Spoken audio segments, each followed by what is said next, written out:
Oke, salam teman-teman yang dikasihi Tuhan kita Yesus Kristus. Dalam kesempatan ini saya ingin mengajak kita belajar daripada Alkitab ya, yang terdapat di dalam Imamat pasal 20 ayat 6. Di sini saya membawa kita dalam tema yaitu apakah boleh orang Kristen itu meramal atau meminta daripada peramal untuk meramal kehidupan kita di masa yang akan datang. Jadi seperti itu.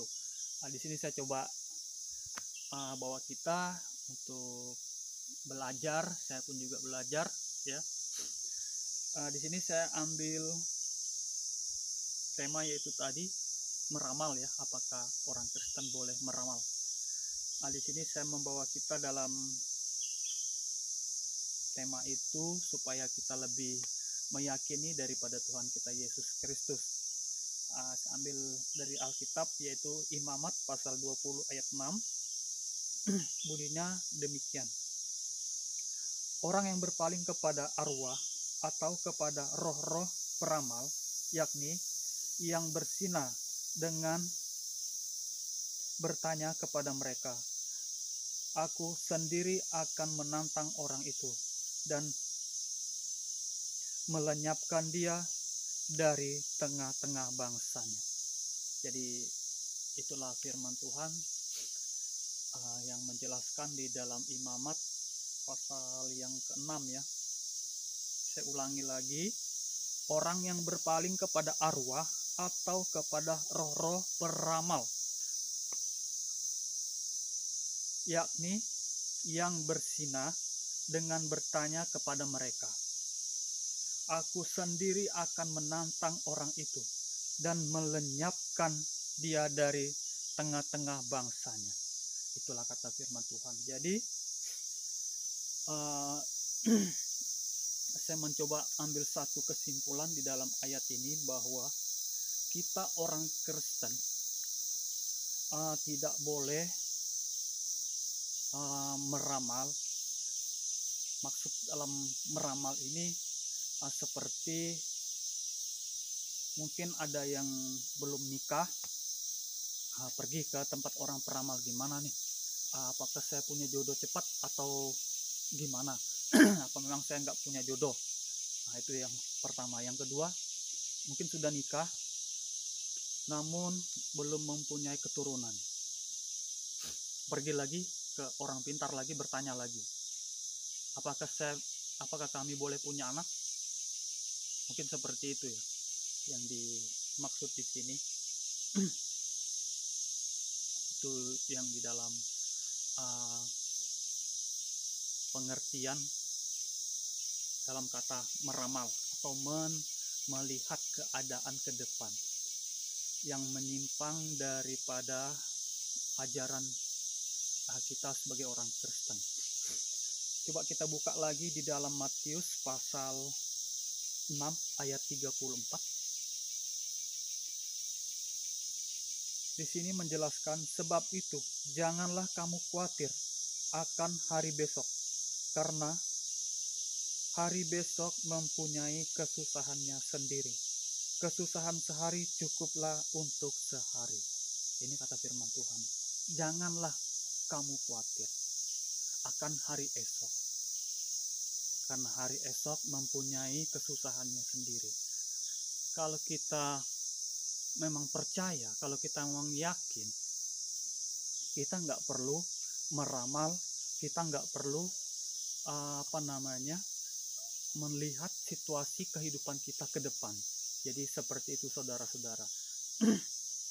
Mau kita nggak punya anak, mau kita belum dapat jodoh, mau kita orang miskin, mau kita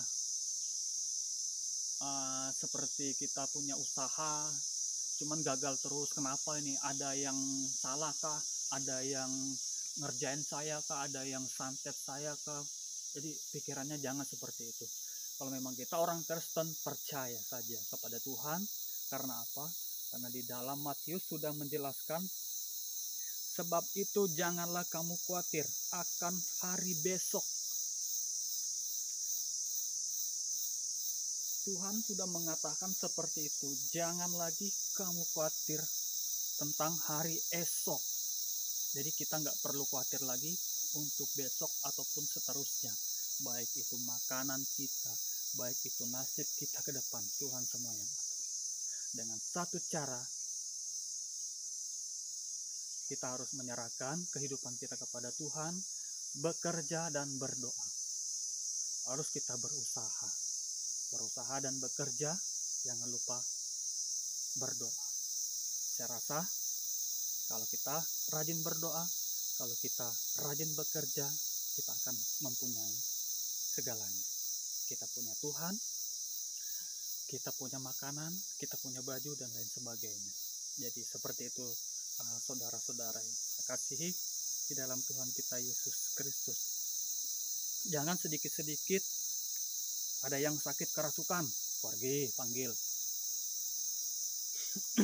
orang yang kurang pintar, yang setan melawan setan juga. Dilihat, ini kena ini kena ini. Jadi seperti itu. Kita tidak pernah mengandalkan Tuhan di dalam kehidupan kita. Padahal Tuhan kita itu lebih besar kuasanya daripada kuasa setan.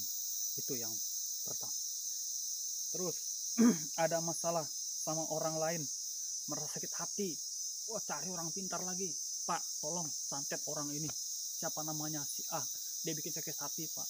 Saya mau dia itu siksa seumur hidupnya. Itu tidak boleh, saudara-saudara. Karena apa? Karena apa yang saudara lakukan, itu yang akan saudara terima di akhirat nanti. Yang ketiga, ada yang mencuri barang kita. Ini kebiasaan ini terjadi ini. Khususnya dalam agama orang Kristen, pasti ada terjadi. Ada orang yang mencuri, mungkin mencuri motornya, mungkin mencuri benda-benda yang berharga. Pergi lagi ke orang pintar, cari orang ini, siapa yang ambil, ya, atau siksa dia, atau kasih panas biar dia kembalikan barang itu. Itu tidak boleh, saudara-saudara. Kalau memang saudara ada Yesus di dalam hati saudara, itu tidak boleh terjadi, ya, karena harta yang kau punya di dalam dunia ini, engkau tidak akan bawa mati ke dalam surga. Yang kau bawa hanyalah roh yang ada di dalam tubuh saudara. Bukan pakaian yang megah, bukan mobil yang banyak, bukan harta yang melimpah saudara.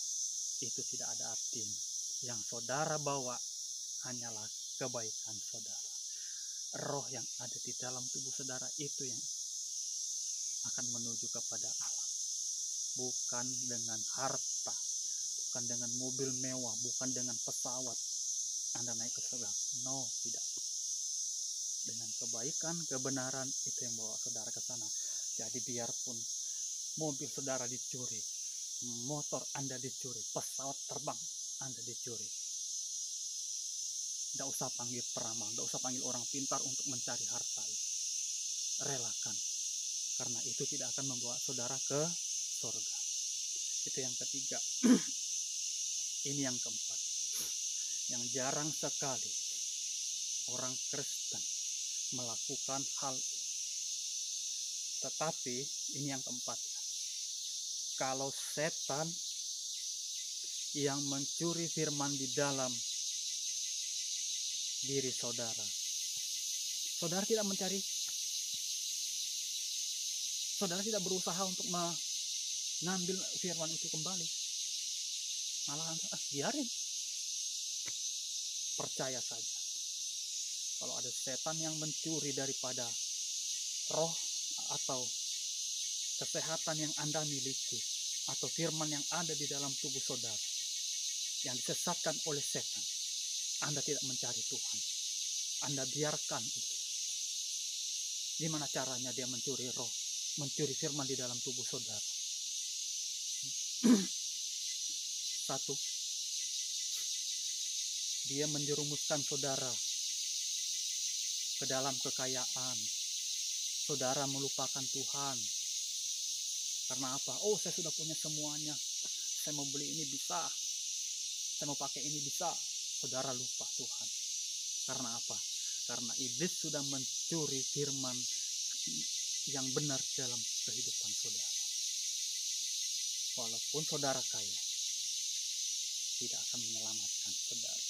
Karena ada firman Tuhan mengatakan, lebih mudah, kalau tidak salah ya, ayatnya, lebih mudah seekor unta masuk ke lubang jarum daripada orang kaya. Kalau orang kaya itu nggak benar. Kalau kaya benar di hadapan Tuhan, membantu orang yang lemah, memberi perpuluhan, itu yang benar. Ini yang paling susah dilakukan. Kalau firman yang dicuri di dalam tubuh kita, di dalam tubuh saudara, saudara nggak akan kejar itu. Saudara nggak akan berusaha. Saudara tidak akan merelakan sekecil apapun jeripaya saudara. Anda tidak akan mencari itu. Kebanyakan orang seperti itu. Tapi kalau harta duniawi yang hilang, bagaimanapun caranya, maupun dia menjadi tumbal, mau jadi korban, tetap dia mencari. Tapi kalau firman kebenaran yang hilang di dalam tubuhnya, dia tidak akan berusaha mencari itu. Itu sudah kelemahan manusia. Jadi mulai sekarang, kalau firman itu hilang daripadamu, sebutkan dalam nama Yesus, saya cari. Datangkan firman itu kembali di dalam tubuh saudara, supaya saudara dan saya bisa benar di hadapan Tuhan. Jangan membiarkan setan ataupun iblis mencuri daripada kebenaran yang ada di hidup saudara. Apa maksud yang dicuri oleh iblis? Membawa kita ke pergaulan yang tidak benar, yang tidak disukai oleh Tuhan, ya, tidak suka berdoa, tidak suka memuji Tuhan, tidak suka kebaikan, selalu menipu orang, ya. Itu yang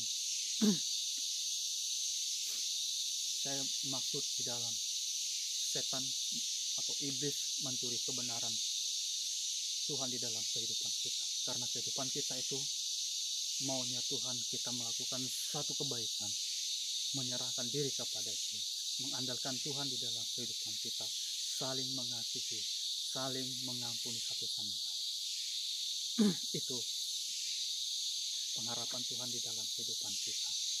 Oke, baiklah, terima kasih telah menonton daripada video ini. Jika video ini bermanfaat buat saudara dan teman-teman yang lainnya, silakan subscribe dan like. Jangan lupa share ke teman-teman.